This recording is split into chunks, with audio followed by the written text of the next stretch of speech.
Nggak ada orang sukses nggak diuji, itu nggak ada. Jadi untuk menguatkan pada diri kita, ketika dapat ujian, tandanya Anda diantarkan pada kesuksesan. Itu poinnya. Makanya dulu orang senang dapat ujian. Ujian itu adalah tanda pertama konfirmasi jawaban Allah pada doa kita. Karena sifat ujian itu diberikan sesuai dengan keinginan hidup kita. Nggak ada Allah ngasih ujian nggak sesuai dengan harapan kita, nggak ada. Kita berdoa nih, misal, saya pengen lulus, ya Allah luluskan aku supaya aku bisa diwisuda. Kan nggak mungkin dapat ijazah tanpa ujian, tuh nggak mungkin. Wisuda ujian dulu kan. Hidup juga begitu. Kita dapat sesuatu, kita berdoa. Konfirmasi ujian kita, nanti dicatat ya, satu waktu kita belajar fikih doa tuh. Konfirmasi jawaban doa kita itu pertama lewat ujian. Ujian itu jembatan yang mengantarkan kita pada jawaban doa kita. Jadi makanya harus senang kalau diuji. Artinya sebentar lagi jawaban itu tiba. Semakin tinggi, semakin kuat, semakin meningkat.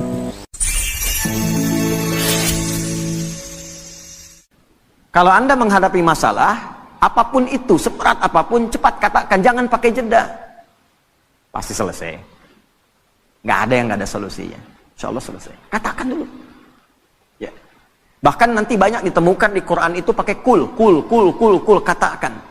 Jadi kalau hati kita masih ragu, belum keluar, keluarkan dengan lisan, katakan dengan lisan. Pasti selesai, pasti bisa. Saya bisa. Ya. Itu kita punya ayatnya. Yang praktekkan orang Jepang. Semua masalah yang kita hadapi bisa diterima oleh jiwa kita. Ini kalau bukan yang ciptakan Allah, Pak. Konslet diri kita ini. Dispenser pencet terus, pencet, mati, hilang panas itu. Siapa yang masak mie tadi yang basahnya dingin tuh? Hah? Coba terus, mesin mobil digeber terus, geber, rusak. Ini kalau bukan Allah yang ciptakan, nggak bisa nampung masalah banyak ini. Nah, Allah ingin menunjukkan lewat kuasanya, dikasih masalah itu untuk menunjukkan, tuh ini ciptaan saya, setiap masalah terima. Cuma ternyata latihan masalah itu pada akhirnya untuk memberikan kemudahan kepada kita, melapangkan kembali jiwa kita sehingga masalah di masa depan yang lebih besar bisa kita terima dengan mudah. Kalau nggak pernah latihan, kaget, Pak. Nggak pernah latihan, kaget. Ya, belum nikah nggak pernah punya masalah, begitu nikah besoknya langsung pisah. Nggak pernah menerima masalah. Jadi berbahagialah kalau sedang punya masalah. Karena hakikatnya masalah diberikan untuk memberikan kelapangan pada jiwa. Semua mesti diuji. Kan kemarin kita belajar. Ya, hidup itu standarnya ada ujian. Sukses ada ujian. Sekolah naik tingkat ada ujian. Melewati ujian memberikan ketahanan. Begitu sering diuji makin kuat. Ya, sehingga naik kelasnya lebih cepat. Itu poinnya. Ya, kadang-kadang orang nggak pengen diuji, pengen lulus, kan repot tuh. Ya, baik, nyambung ya.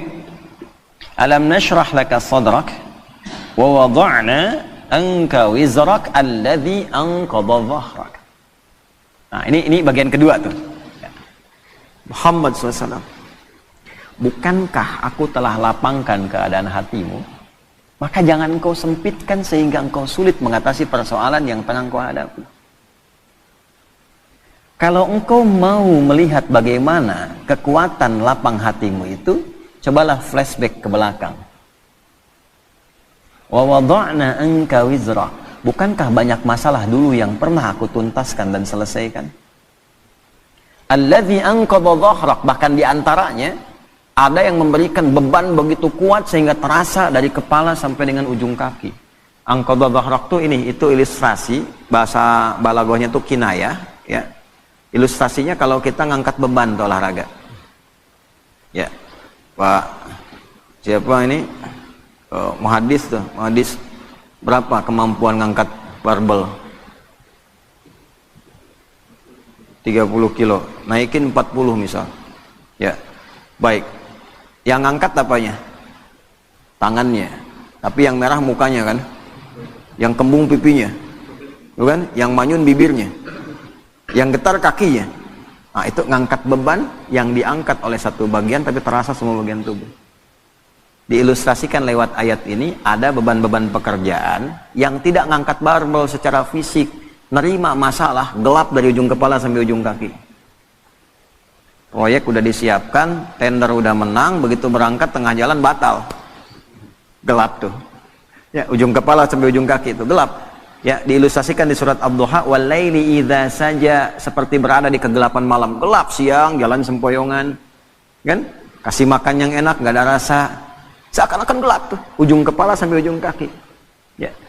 Maka Allah memberikan pesan kepada kita, "Hei, jangan karena sempit hatimu itu yang sudah aku ciptakan lapang, menjadikan engkau gelap dan sempoyongan seakan terkena beban yang begitu berat hanya dengan satu persoalan. Padahal dulu selama engkau hidup begitu banyak ribuan persoalan yang sudah aku tuntaskan." Ya, maksudnya begini, kalau engkau dengan satu persoalan merasa sempit, coba caranya ingat-ingat ribuan persoalan yang dulu yang pernah aku selesaikan. Apa dengan satu masalah ini engkau menjadi gagal untuk memperluas hatimu, sedangkan yang dulu ribuan telah aku selesaikan? Nah, ini diterjemahkan ke dalam bahasa psikologi yang singkat tuh begini. Bahasa singkatnya, yang dulu aja selesai, masa yang ini nggak selesai. Gitu bahasa kitanya tuh. Ya. Jadi kalau kita dihadapkan pada persoalan, seberat apapun, lapangkan hati kita. Teknisnya bagaimana? Teknisnya, yang dulu aja selesai, insya Allah yang ini pun selesai. Kalimat itu ketika keluar dari dalam lisan kita, dari kedalaman jiwa kita, setidaknya secara psikologi akan memberikan kelapangan kepada jiwa. Sehingga solusi kalaupun belum datang, hatinya sudah tenang. Ya. Nah, kalau itu nggak muncul, kepanikan itu lebih dahsyat. Kepanikan yang ditunggangi oleh setan itu musibah yang mencelakakan. Jelas ya? Nah, ini bagian pertama tuh. Nah, lalu belum berhenti sampai di sini. Wa rafa'na laka. Nah, ini yang hebat nih. Kamu dengan satu masalah ini seakan-akan semua hilang kamu dapatkan. Padahal aku telah angkat engkau dari status yang terdahulu nggak punya apa-apa sampai punya apa-apa. Rumah mewah, kendaraan bagus, aset banyak, tabungan masih 10 miliar, proyek gagal 50 miliar, langsung nangis seakan-akan gak kenal Allah. Kenapa saya ya Allah yang harus begitu? Kamu nggak ingat dulu nggak punya apa-apa? Aku angkat. Ya, pakaian kamu bagus, mobil kamu gonta-ganti, sampai sekarang yang ganti belum dipakai ke masjid, gak tahu. Rumah yang luas itu belum pernah dipakai sholat sebagian-bagian rumahnya. Ya, baju yang di lemari itu ada yang belum pernah dipakai ibadah. Tabungan juga belum tentu kamu bawa sampai dengan meninggal. Kenapa hitungan yang begitu luas tidak pernah kamu kemudian pikirkan untuk melapangkan hatimu, tapi karena satu persoalan kamu lupa dengan semua anugerah yang telah aku berikan. Jadi kalau Allah nguji satu hal, ini kesimpulan cepat di ilmu hikmahnya. Allah menguji satu hal yang kita lihat sebagai sesuatu yang gagal, itu tandanya kita diminta mengingat dengan syukur pada sesuatu yang telah kita dapatkan sebelumnya. Kalau mampu mendapatkan itu, maka itu modal awal untuk melipatkan anugerah yang sekarang kita anggap gagal. Gampangnya gini nih, ada proyek nih, ya. Nilainya misalnya 1 miliar. Udah proses bagus. Tiba-tiba di tengah-tengah gagal. Padahal tendernya dapat, kemudian juga penawarannya bagus, disetujui. Begitu kita mau dapatkan, gagal. Maka ayat ini mengajarkan, jangan cepat simpulkan yang salah dulu. Lapangkan hatimu, syukuri dulu flashback pada yang telah Allah berikan sebelumnya. Nikmati semua itu sehingga merasakan ketenangan pada jiwamu. Begitu ketenangan ada, syukur mengingat yang dulu itu kita hadirkan, maka Allah lipat gandakan dengan datangnya proyek baru yang nilainya lebih dari apa yang pernah kita dapati. Diakumulasikan. Itu yang dimaksud la in syakartum la azidannakum.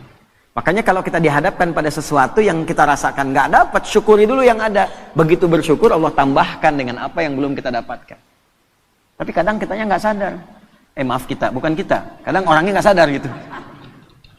Kadang orangnya nggak sadar. Tiba-tiba dapat proyek baru, udah nuduh ke Allah, Allah jawab kemudian doanya dikasih, masih juga marah sama Allah. Ya. Padahal dilipat gandakan. Nah itu adab. Lanjut. Wa rafa'na laka dzikrak. Ini kita ngajinya al-ibratu bi umumil lafzi ya, la bi khususis sababi. Kalau sebabnya khusus ke Rasulullah. Ya Muhammad SAW, aku angkat namamu, aku naikkan statusmu, ya, aku lindungi engkau dengan perlindunganku, aku berikan limpahan harta kepadamu. Jangan sampai celaan dari orang-orang ini membuat engkau kemudian menjadi pesimis, Ya, tidak semangat dalam berdakwah, sementara engkau lupa dengan anugerah yang telah aku berikan kepadamu yang sangat melimpah. Ya, jelas ya? Nah, ini ayat move on dari persoalan. Ya, Faiz lamaran misalnya, tiba-tiba tenda sudah siap, gitu kan? Mahar sudah siap, undangan sudah siap, calon belum siap. Tengah-tengah misalnya kena tipes tuh calon. Ya, yang perhatian orang lain, Faiz lagi tugas, kena sama orang misalnya tengah-tengah. Ya, move on. Move on. Wa rafa'na laka dzikrak. Aku telah angkat engkau dengan status yang lain. Ibumu ada, saudarimu ada, kerabatmu ada. Apakah tidak ada calon yang lain yang kau bisa dapatkan? Cari. Begitu kemudian kita syukuri dengan nikmat itu, Allah datangkan dengan kualifikasi yang lebih baik. Ya minimal sebelum kiamat kurang 2 hari lah ya. Menikah. Terus lanjutkan. Nah ini bagus ngaji secara psikologi nih. Kalau dibahas di jurusan psikologi ini luar biasa. Bagaimana cara menguatkan pada jiwa supaya persoalan itu mudah kita terima dan suasana hati menjadi lapang. Selain mengingat kenikmatan yang telah Allah berikan, berupaya meyakinkan diri bahwa persoalan itu ya kita bisa terima dengan baik, maka turun ayat keduanya. Lanjutkan. Ya. Fa inna ma'al usri yusra. Nomor 5. Fa. Kita ngaji pakai ilmu nahwu ya. Fa harfu atfin rabitin baina syai'aini bila hudud. Huruf perangkai dua peristiwa. Jadi ada peristiwa pertama, peristiwa kedua, peristiwa 1 dan 2 disambungkan tanpa jeda. Nyambung. Contoh. Nabi Zakaria berdoa kepada Allah, minta dianugerahkan keturunan. Dilakukan dalam sholat.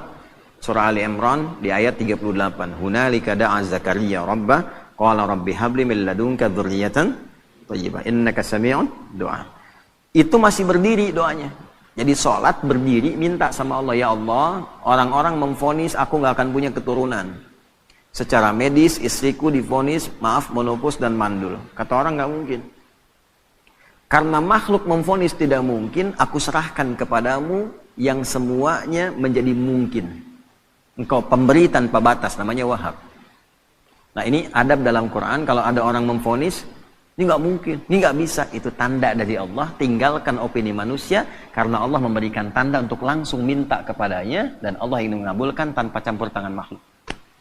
Itu cara bacanya begitu.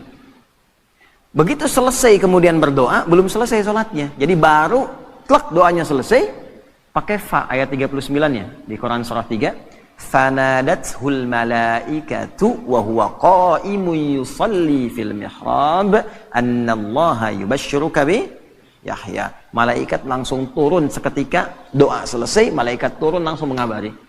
Kamu dapat kabar gembira, doamu dijawab oleh Allah, engkau akan punya anak, bahkan Allah yang memberikan langsung namanya Yahya. Ya, artinya hidup. Kata orang mustahil, dari rahim seorang perempuan yang divonis monopos dan mandul, lahir bayi yang hidup. Kata Allah tidak ada yang mustahil, jadi dan hidup dia. Namanya Yahya. Nah, jelas? Terjadinya kapan? Qaimun yusalli fil mihrab, masih berdiri dalam sholat, belum selesai sholatnya. Jadi antara doa dengan jawaban pakai fa, artinya cepat tanpa jeda. Terapkan metode ini, pemahaman ini kepada ayat dimaksud, ayat yang kelima. Fa inna ma'al usri yusra. Kalau sedang punya masalah, sedang dialami, ingin melapangkan hati, cepat, jangan pakai jeda. Inna ma'al usri yusra. Seringkali kita baca terjemah, tapi tidak dialihkan ke bahasa psikologi. Sungguh, di dalam kesulitan itu ada bahasa gampangnya begini, pasti selesai. Gitu. Ya, setiap masalah ada solusinya, bahasa gampangnya pasti selesai. Kalau Anda menghadapi masalah, apapun itu, seberat apapun, cepat katakan, jangan pakai jeda. Pasti selesai. Nggak ada yang nggak ada solusinya. Insya Allah selesai. Katakan dulu. Ya. Bahkan nanti banyak ditemukan di Quran itu pakai kul, katakan. Jadi kalau hati kita masih ragu, belum keluar, keluarkan dengan lisan, katakan dengan lisan. Pasti selesai, pasti bisa.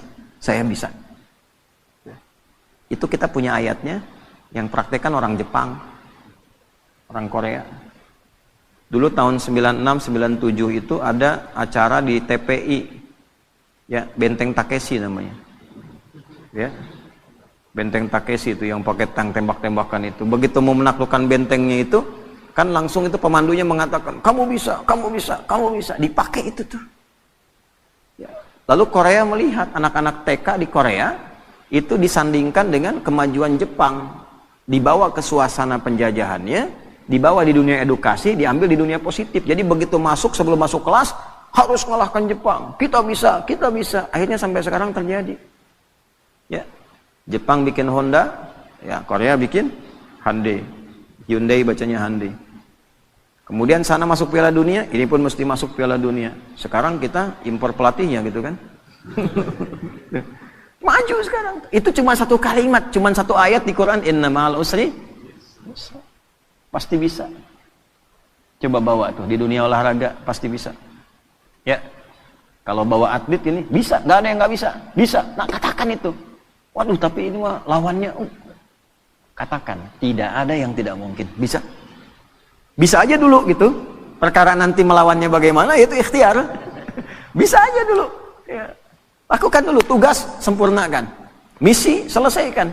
Ya, yang pertama dilakukan itu tanamkan pada diri kita, ini bisa nih, nggak ada yang nggak bisa. Nah itu seorang muslim begitu. Dan itu digunakan sifat ta'zimun nafsi, bahasa bebasnya gini, kamu masih nggak yakin dengan saya? Katanya iman. Kau beriman sama saya, tapi ragu dengan ketentuan saya, berarti kurang sempurna imannya. Ya.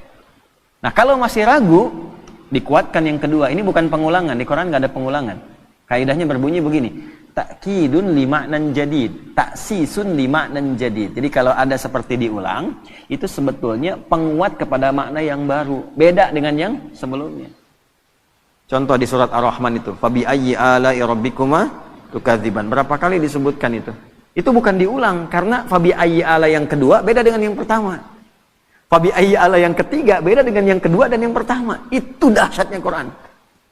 Nanti kalau sudah masuk surat Ar-Rahman itu, ya kita coba bisa bahas dari 1 sampai yang terakhir itu. Itu antara 1, kedua, ketiga sampai ke terakhir beda semua. Ya. Nah ini yang kedua, seakan-akan kita menemukannya seperti pengulangan. 1, fa inna ma'al usri yusra. 2, inna ma'al usri yusra. Bagaimana menerjemahkannya? Ya, katakan pada dirimu, masalah ini pasti selesai. Tidak ada masalah yang tidak ada solusinya. Kalau kamu belum yakin juga, nah, tegaskan pada jiwamu, pasti selesai. Gitu. Jelas? Tidak. Kalau belum yakin juga, tegaskan pada jiwamu. Innama, pakai taukid lagi. Ya, gini, pakai ilmu alatnya. Alatnya namanya di i'rab.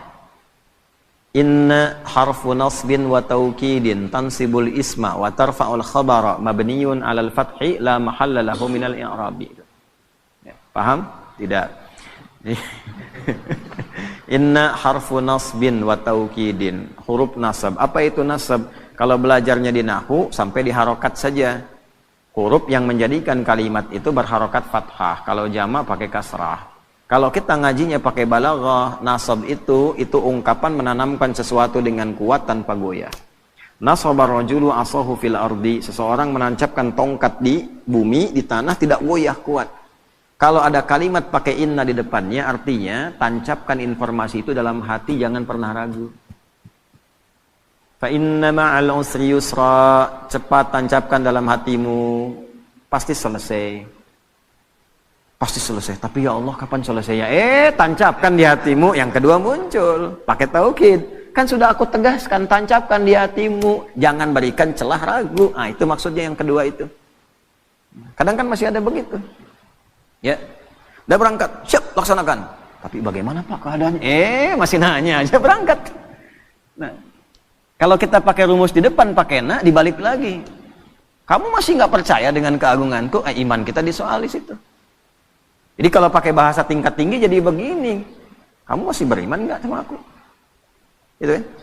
Kan bahasa kita kadang-kadang begitu, kamu percaya nggak sama saya? Nah itu digunakan oleh Al-Quran, logika itu untuk ditarik, untuk meyakinkan jiwa kita.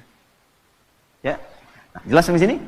Nah, jadi setiap ada masalah, apapun itu, Yang pertama optimis. Ini bisa dilakukan. Ini selesai. Ini ada solusinya. Jelas?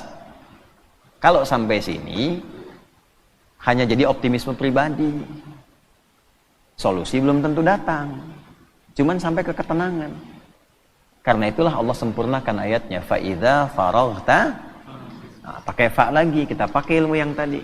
Walaupun hati sudah tenang, tidak menghilangkan ikhtiar kita untuk menyelesaikan persoalan. Kalau sudah tenang, cepat selesaikan dengan ikhtiar, jangan ditunggu.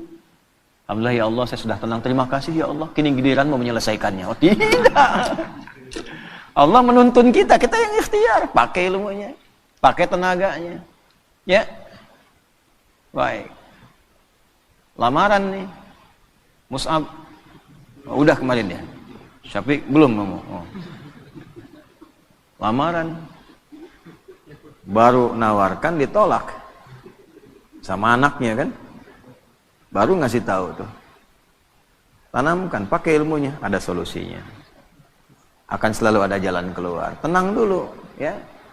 Begitu sudah tenang, fa idza faraghta fansab.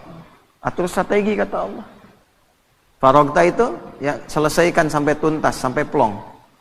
Gak masuk lewat jalan yang ini, bapaknya kan belum tentu juga nolak. Ya. Ilahi lastulil firdausi ahla wala aqwa 'alan naril jahimi. Fahab li taubatan waghfir dhunubi fa innaka ghafirud dzambil 'azimi. Duhai ayah. Gitu kan? Memang aku tidak seideal seperti yang mungkin diharapkan di keluarga ini, bagaikan surga firdaus yang didambakan.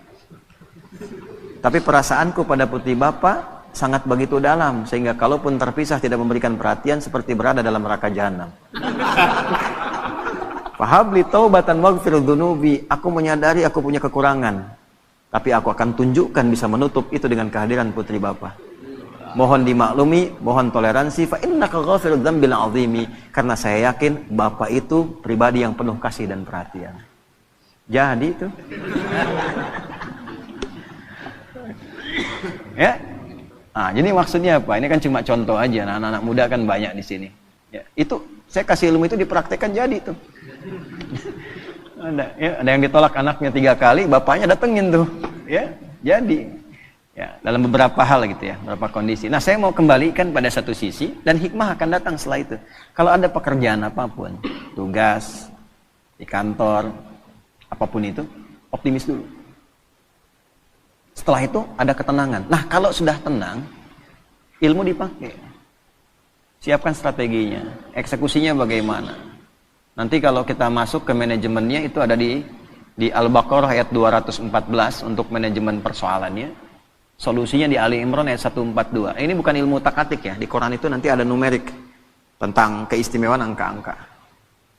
Problem 214, Quran surah 2, ayatnya 214, itu posisinya kanan bawah, 214.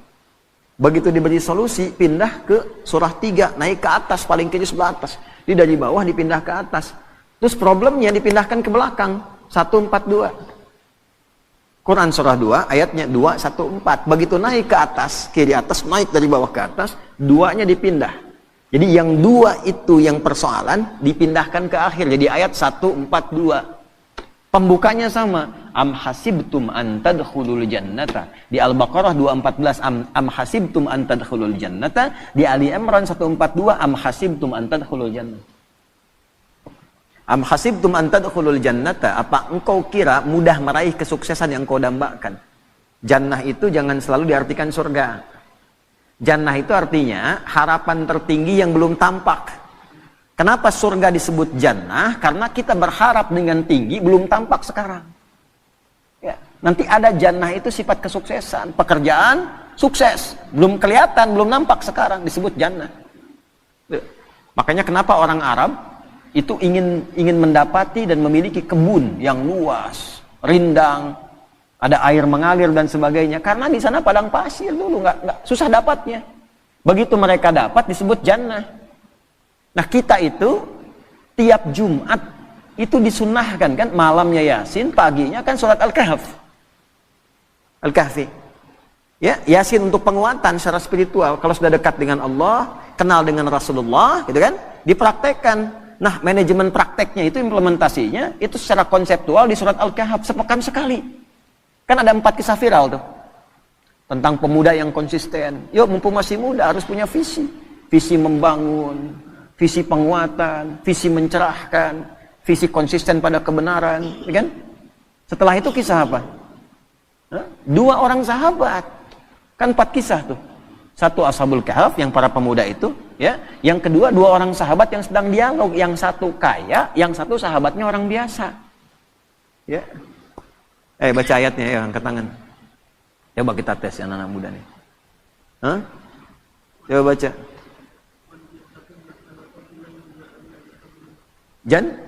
Nataini. Wadrib lahum mathalar rajulaini. Muhammad kasih contoh tentang kisah 2 orang viral. Ya, yang salah satunya sukses dan kaya. Kekayaannya digambarkan dengan kata jannah. Jadi kita kerja, pengen punya aset, pengen punya omset yang tinggi, belum dapat. Nah, itu jannahnya dunia. Belum tampak. Di akhirat disebut surga, itu jannahnya kita belum tampak sekarang. Sekarang ayatnya dipakai. Am hasibtum an tadkhulul jannah. Apa kamu duga kamu akan sukses dunia akhirat?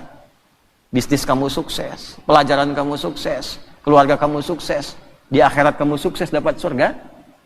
Walamma ya'tikum mathalul ladzina khalau min qablikum, sementara engkau belum diuji untuk mendapatkan kesuksesan itu.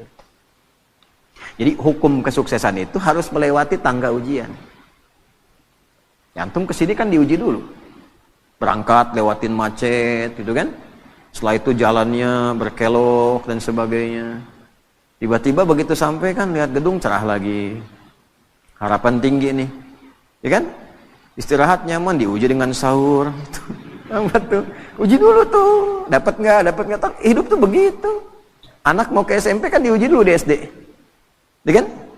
Dan ujian itu harus masuk sistem. Nggak masuk sistem nggak bisa diuji. Allah bikin sistem. Nggak pernah ngikut sistemnya Allah, pengen diuji. Sholat nggak pernah, baca Quran nggak pernah, ngaji nggak pernah, tiba-tiba punya masalah, datang lagi diuji nih. Nggak pernah sekolah ikut ujian. Gitu kan? Nah, balik nih ke yang tadi itu ya.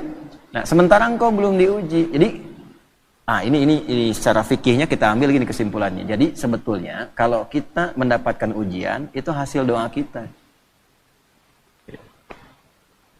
Misal, ya Allah, saya pengen lulus nih ke satu kampus A. Dikirim tuh ujian. Menghafal, belajar, ini diuji dan sebagainya. Itu diturunkan sifat itu untuk mengabulkan permintaan kita. Sama di pekerjaan juga begitu. Ya Allah, saya pengen berkah, dikirimkan nih. Ini ujiannya begini. Nah, sifatnya sesuai kemampuan. La yukallifullahu nafsan illa masathumul ba'sa, yang kecil. Kalau harapan kecil, ujian kecil. Nggak mungkin antum punya cita-cita kecil, ujian besar, itu nggak mungkin. Pasti kecil. Dharra, menengah. Anda punya kalkulasi, proyeknya untuk 50 miliar, tahap menengah. Ya ujiannya pun akan menengah. Wah, sudah naik nih 100 miliar. Wazulzilu. Sudah makin naik lagi. Jadi Allah menyeimbangkan dengan kadar harapan dan cita-cita kita. Artinya, kalau diuji dengan sesuatu yang berat sampai menggoncang kepada hati, tandanya Allah ingin melimpahkan anugerah yang berlipat dari sebelum-sebelumnya. Ya. Diuji masalah rumah tangga sampai menggoncang dan sebagainya. Artinya, kalau kita lulus tuh, insya Allah di dalamnya ada kenikmatan yang lebih besar yang tidak ada sebelumnya. Gitu. Demikian di pekerjaan, demikian di ilmu dan sebagainya. Cara menyelesaikannya bagaimana? Fa'idha faraghta, tenangkan dulu hati, lalu bikin strategi. Strateginya pindah ke Ali Imran. Ayat 142. Sebelum pindah di ujung Al-Baqarah ayat 214, itu kalimatnya begini. Hatta yaqula rasulu walladzina amanu ma'ahu mata Rasulullah. Sampai nanti dipaksa ada orang mengatakan begini, ya Allah, kapan ini selesai? Ya Allah, kenapa harus saya? Kapan selesai? Nah, itu kalimat manusiawi yang kadang keluar. Kalau sampai titik itu ada, solusinya langsung turun. Ala. Cuma sayangnya di terjemahan diartikan begini, ketahuilah. Gitu. Padahal ala itu harful ikhbar wa taukid. Huruf yang mengabarkan untuk meyakinkan. Bahasanya begini, ala, yakinkanlah pada dirimu. Allahu Akbar. Nah, gini ya. Kita sedang diuji dengan masalah. berat masalahnya. Kita ngadu, ya Allah, sampai kapan ini berakhir? Turun jawaban, ketahuilah. Dengan yang kedua, turun jawaban, yakinkanlah pada dirimu. Kira-kira lebih berdampak mana? Satu atau dua? Ala inna nasrallahi qarib. Yakinkanlah pada dirimu. Aku tegaskan, tanamkan pada hatimu yang paling dalam, jangan pernah ragu. Pertolonganku akan segera datang untukmu. Nah, bagaimana menjemputnya? Ya, kalau dijemput kan lebih cepat. Ya, penghulu datang, ditelepon lagi, di mana Pak? Gitu kan, dalam perjalanan itu baru jalan dari rumahnya ke depan pagar. Dalam perjalanan. Sekarang kan banyak begitu kan? Di mana? Sudah on the way. On the way itu betul gitu, baru jalan, belum sampai ke pangkalan. Gitu ya. Nah, makanya dipastikan dijemput supaya nggak telat. Cara menjemputnya bagaimana? Am hasibtum, dibuka dengan kalimat yang sama. Am hasibtum an tadkhulul jannata walamma ya'lamillahu alladhina jahadu minkum wa ya'lamas sabirin. Itu yang 142. Pindahkan problemnya 2 ke ujung jadi 142. Cara mindahkannya bagaimana? 1, jahadu, turunan kata al-juhdu. Juhdu itu kesungguhan, keseriusan. Jadi kalau pengen sukses, sungguh-sungguh. Ini yang belajar-belajar nih, kalau pengen jadi ulama, serius. Makan serius. Ada nasi, mie diburu. Serius nungguin. Ngapalin Quran gak serius. Baru 2 ayat ngantuk tidur. Serius. Kan? Ngaji kitab gak serius. Makanya kitab setengah-setengah. Keluar fatwa kencang, begitu baca halaman berikutnya berubah. Serius, belajar serius. Pengen sukses, karir serius, sungguh-sungguh. Ya, pengen sukses pekerjaan, serius, sungguh-sungguh. Ya, double, optimalkan. Serius. Bagaimana membangun keseriusan itu? Nah, itulah indahnya Quran, tuntas. Ini bukan cuma serius, tapi bagaimana langkahnya? Ada 3 turunannya. Juhdun itu 3. 1, dari kata juhdun muncul kata ijtihad. Ijtahada yajtahidu. Kesungguhan melahirkan konsep. Mesti terkonsep. Secara konseptual apa? Strateginya apa? Mitigasinya bagaimana? Itulah sebabnya sholat pertama kita disebut subuh. Dari kata asbah. Yang sudah siap dengan rencana yang terukur. Jadi nggak ada orang Islam bangun dari tidur kecuali sudah tahu planningnya apa. Jam 7 apa yang dikerjakan. Jam 8 ada. Ini iktikaf jam 10 ngapain.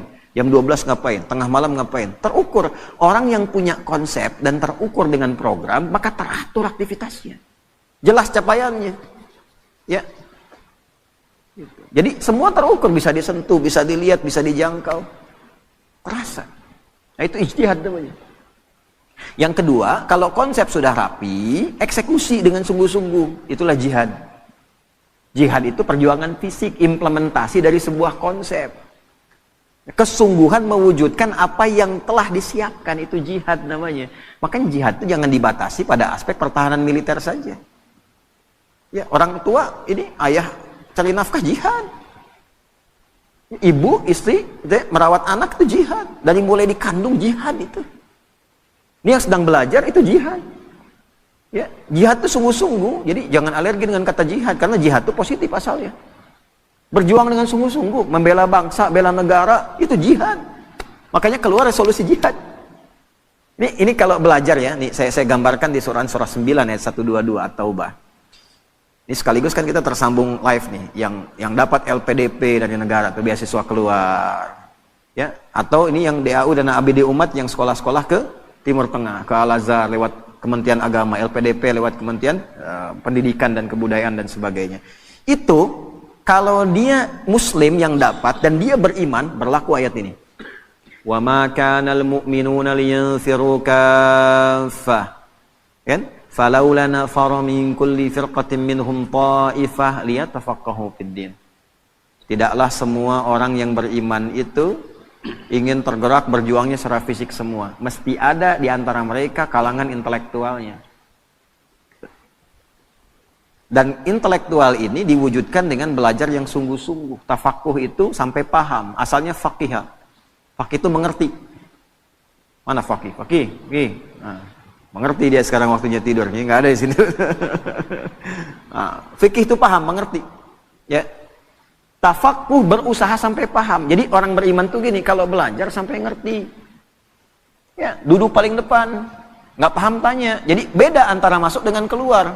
Masuk belum paham, keluar harus paham. Itu orang beriman. Bukan duduk paling belakang, nitip absen, nggak pernah nanya, ujian minjem catatan teman gitu kan. Pinter iya, cuman terbatas sampai ujian, habis ujian hilang. Gitu. Syahadi wallahi katanya ajaban lazam. Gharib Indonesia. Jadi orang Afrika datang ke saya bilang, jadi ini Indonesia ini teman saya ajaib nih. Bingung saya. Kenapa? Kemarin ujian. Aneh belajar udah 3 bulan nih katanya. Malamnya itu, besok mau ujian, teman saya si Fulan pinjam catatan. Itu begitu keluar, saya 7,5, dia 8 kan. Saya bilang dia belum tahu sistem SKS tuh. Sistem kebut. Oh sekarang ada yang sejam pak. Itu. Nanti suatu saat kita belajar bagaimana anugerah Allah kepada kita yang kita syukuri sebagai bagian dari warga negara, bangsa dan masyarakat Indonesia. Orang Indonesia itu luar biasa. Oleh Allah dikasih nikmat yang banyak. Apa aja dari tubuhnya itu selalu istimewa. Saya gambarkan satu lidah aja nih. Kita itu lidah yang paling fleksibel termasuk di dunia. Dipakai bahasa apapun cepat. Silakan Anda lihat ya. Dengan segala hormat, ini untuk menunjukkan saja anugerah ya, tahadus binikmah. Orang India belajar bahasa Inggris, akan kelihatan cengklok Indianya. Selancar-lancarnya orang India bahasa Inggris, akan tetap kelihatan India. Cina pakai bahasa Arab, akan tetap kelihatan Cinanya. Orang kita. Assalamualaikum. Kaifa halak? Masya Allah, suka bumi. Oh bedunnya. Ya, saya tugas 2010.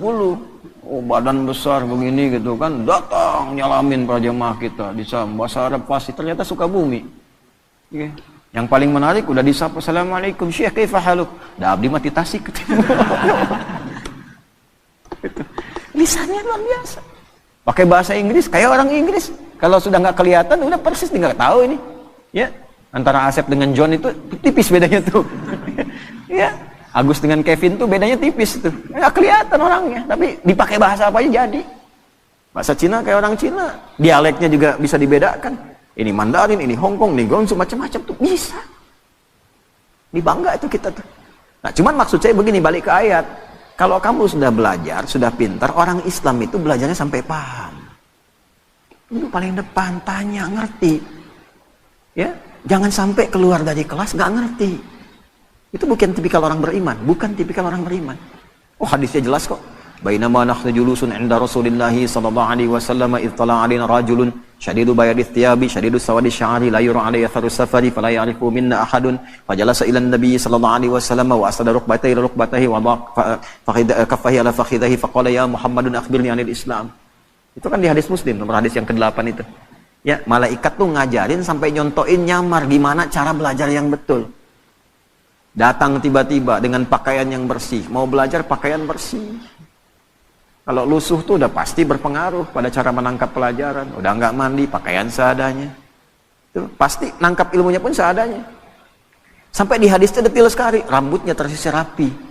Tidak kelihatan bekas mampir. Sehingga energinya fokus belajar. Wah ini mau datang ke kampus, mampir dulu mie ayam. Depannya soto, depannya lagi bubur gitu kan. Energi tinggal sedikit lagi.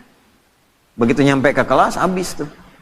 Ya, duduklah paling belakang, nyandar. Bahkan ada yang dicukur sebagian. Ya. Setelah itu apa? Duduk paling depan. Duduk paling depan, sampai dekat dengan guru. Sehingga apa? Kalau mic kayak tadi dengung dan sebagainya, nggak jelas, di depan jelas. Yang kedua, nggak bisa buka status, pasang status susah depan ustadz. Mau ngantuk tahan-tahan, belakang bisa senderan. Ya, harus ada cover lagi kan kadang-kadang. Depan nggak bisa, memaksa diri kita tuh nyatet, dengarkan, paling depan. Nah kalau sudah paham, waliyundziru qaumahum, pulang bangun negerimu, itulah hebatnya Islam. Yang nonton-nonton nih diaspora nih, pulang. Ya, jangan andalkan pemerintah, anggaran sekian, tapi bagaimana kami? Orang beriman itu ciptakan kondisinya. Kamu yang kreatif, jangan selalu harus difasilitasi. Untuk apa jauh-jauh sekolah kalau nggak bisa bikin sesuatu? Sifat Quran pulang dan detil kalimatnya waliyundziru qaumahum, pulang bangun desamu. Ini orang mana? Tangerang. Orang mana? Medan. Pulang ke Medan. Medannya di mana? Di Medannya tuh. Ya. Benar tuh. Ya. Mana Semarang, udah Boyolali gitu kan, nggak apa-apa, bagus. Semarang, di Klaten kan, dari Semarang 2 jam lagi, kan nggak apa-apa. Medan di mana? Medannya pulang ke Medan. Medan ke Medan, Tangerang pulang ke Tangerang, Garut pulang ke Garut, ya pulang ke masing-masing. Nanti di masing-masing itu bangun desanya masing-masing dengan kepakarannya. Insinyur apa? Daerahnya apa? Hebatnya itu mitigasi sebelum berangkat. Oh, saya dari Goa nih, misal Sulawesi. Daerah saya butuh ini, dapatlah beasiswa, berangkat dia ke situ sesuai jurusan, pulang bangun desanya. Kalau semua pelajar begini di negeri kita, maju Indonesia itu. Dan itu sifat iman di dalamnya. Orang beriman itu begitu. Jadi cinta kepada negara, cinta negeri itu tidak hanya diwujudkan dengan kata-kata, ditunjukkan. Kamu pelajar begini mencintai negerimu. Kamu pengusaha begini mencintai negerimu. Yang paling hebat tuh begini, kamu makan di Indonesia, minum di Indonesia, kerja di Indonesia. Tapi belum bisa memberikan sesuatu bahkan untuk orang yang mensuplai kekayaan kamu itu. Maka keluar zakat. Gitu. Keluar infak. Nah, skema infak itu bukan ke pusat dulu, di daerah kita bekerja dulu, beraktivitas. Bantu itu supaya sama-sama sukses. Jadi semua itu ada babnya, yang ilmu di Dharma Baktikan, yang kaya di Dharma Baktikan, ya kan? Jangan sampai makan di sini, minum di sini, harta dibawa keluar, ya kan? Yang dibangun yang di luar, di dalam nggak dapat apa-apa. Itu bukan tipikal orang beriman. Ini kita ngaji Quran ya, sebagai spirit orang Islam, apalagi Ramadan. Nah, jadi itu sifatnya. Ya, jahadu, jihad. Termasuk di bidang militer, negara kita butuh, hadir kita. Niatnya apa? Membuktikan keimanan kita. Makanya nggak bisa dipisahkan tuh antara sifat-sifat spiritual ya dengan sifat-sifat pengabdian sosial. Dan bersyukurnya di negara kita difasilitasi dasar negaranya. Pasal 29 ayat 1, negara berdasar atas ketuhanan yang maha esa, diwujudkan di Pancasila, ketuhanan yang maha esa. Implementasinya apa? Ada kemanusiaan, ada persatuan, ada kerakyatan, ada keadilan. Tapi tidak mungkin terwujud kalau tidak ada ketuhanan. Nah, orang Islam memahami itu bagaimana? Di semua bidangnya. Kalau pelajar berketuhanan, belajar yang benar, pulang, bangun negeri. Ya. Bisnis, sukses, pulang, bangun. Kepakarannya Dharma Baktikan. Tanya apa yang bisa saya berikan. Itu poinnya. Jelas? Nah, tidak salah kalau mau di luar cari pengalaman, silahkan. Tapi pada akhirnya mesti ada niat untuk kembali membangun. Karena yang ditanya itu adalah amanat tempat kita berpijak. Nah, yang paling sekarang harus diluruskan itu adalah yang sekarang dicitrakan, dipotret.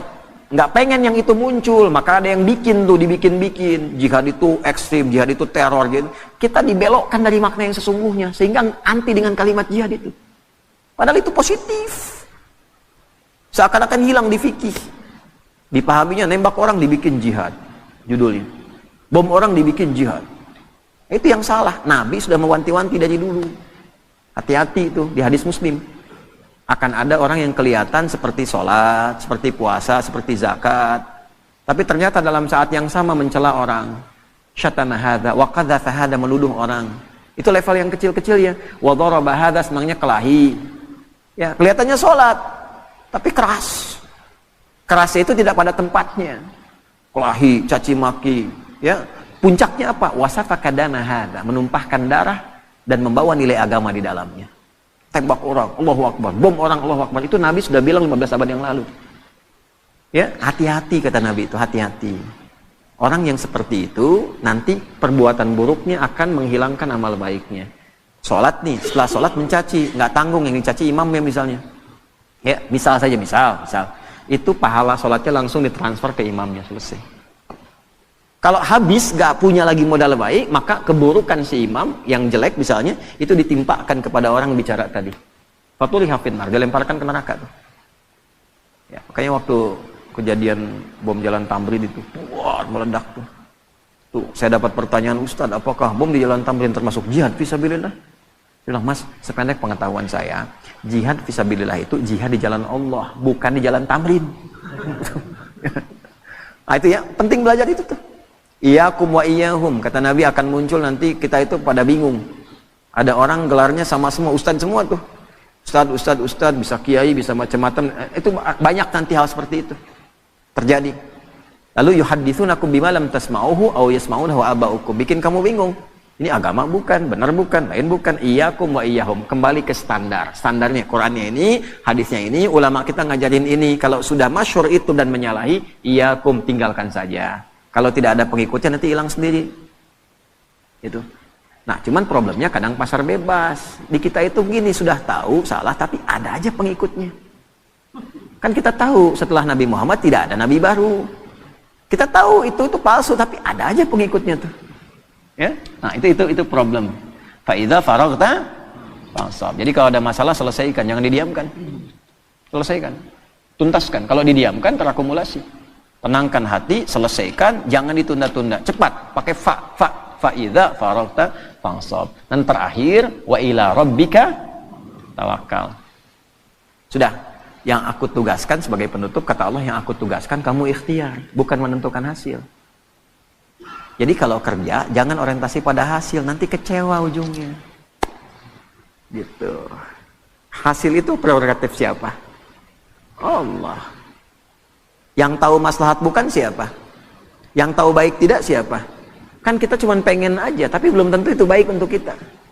Karena itu tawakal penting, serahkan pada Allah.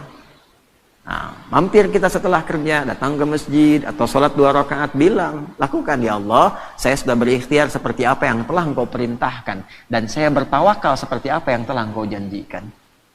Jika dengan semua ikhtiar yang telah saya lakukan belum mampu menghadirkan apa yang Engkau janjikan, maka mohon berikan petunjuk kepada saya dengan cara apa lagi saya mesti menjemput apa yang Engkau janjikan.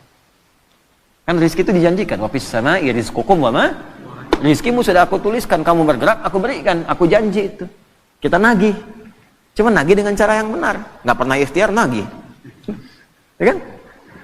Nah, jadi itu tuh. Jadi kalau Anda kerja, orientasinya hasil, nanti kecewa. Udah saya siapin, udah rapi, udah gini, ya nggak jadi. Sebenarnya Allah mau apa ya? Mau apa? Itu.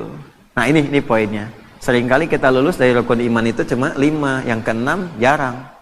Padahal dibuka dengan iman, yakin, nggak boleh ragu. Ini tiangnya 6 nih, nanti ada barcode di setiap tiang, bisa di-scan. Ya, ini 6 nih menggambarkan rukun iman. Jadi kalau ke masjid harus hatam keimanan itu. Di luar menara 5 tingkat rukun Islam, nanti boleh ada tangganya. Di setiap tingkatan itu ada spot untuk istirahat, nanti barcode-nya di-scan. Di situ ada penjelasan. Iman pada Allah, malaikat, kitab, rasul, kiamat, yang ternam, qada dan qadar.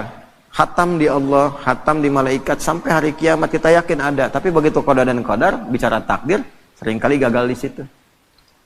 Ya, seringkali gagal di situ. Kenapa harus saya ya Allah? Kenapa harus begini ya Allah? Katanya iman. Jelas ya?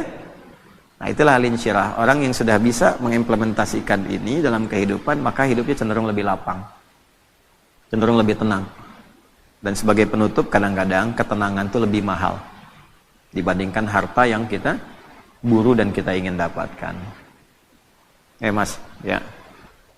Pilih mana tuh? Kaya tapi gelisah atau miskin tapi tenang? Udah 2 aja, nggak usah cari yang lain. Saya tahu pengen kaya dan tenang. 2 kalau disuruh milih tuh. Ya kan tadi saya udah bilang cuma 2 pilihannya. Tapi kan manusia selalu mencari alternatif kan? Kan rumusnya gitu. Kalau terjebak dilema di antara 2 cinta, cari yang ketiga gitu kan? Ya. Artinya apa? Tenang itu penting. Karena itu sakinah didahulukan sebelum mawaddah. Ya. Wa ja'ala bainakum mawaddah. Tapi sakinah dulu, litaskunu ilaiha. Makanya singkatannya samara. Bukan masara. Ya kan, samara, sakinah dulu baru mawaddah. Dan mawaddah itu kan cinta kasih yang dibangun dengan kebutuhan-kebutuhan materi. Ya, di balik materi ada cinta. Istri cemberut, datang dengan materi, kasih gelang 2 kilo, sembuh lagi tuh. Itu materi itu. Ya, pulang bawa bunga, Pak Ahmad bawa bunga pulang tuh. Wah, berbunga-bunga hati.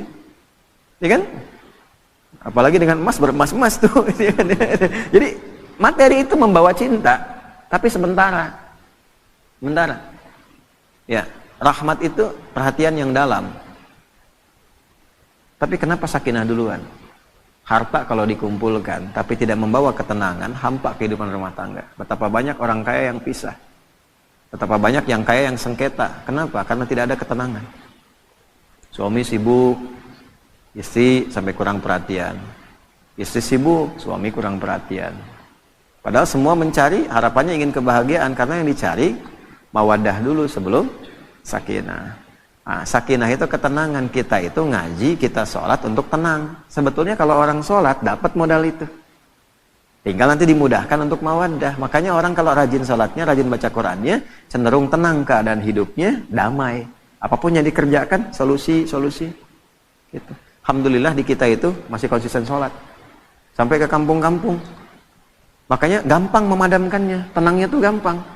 Gitu ya?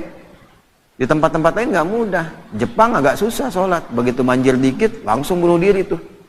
Konslet dikit, bunuh diri tuh. Kita banjir berenang. Ya konslet biasa aja gitu kan. Tungguin, sabar gitu kan. Padahal rekening listrik kalau telat bayar diputus hidupnya. Ya maaf PLN ini kan live itu. Ya contoh aja ya begitu, alhamdulillah kita syukuri ya.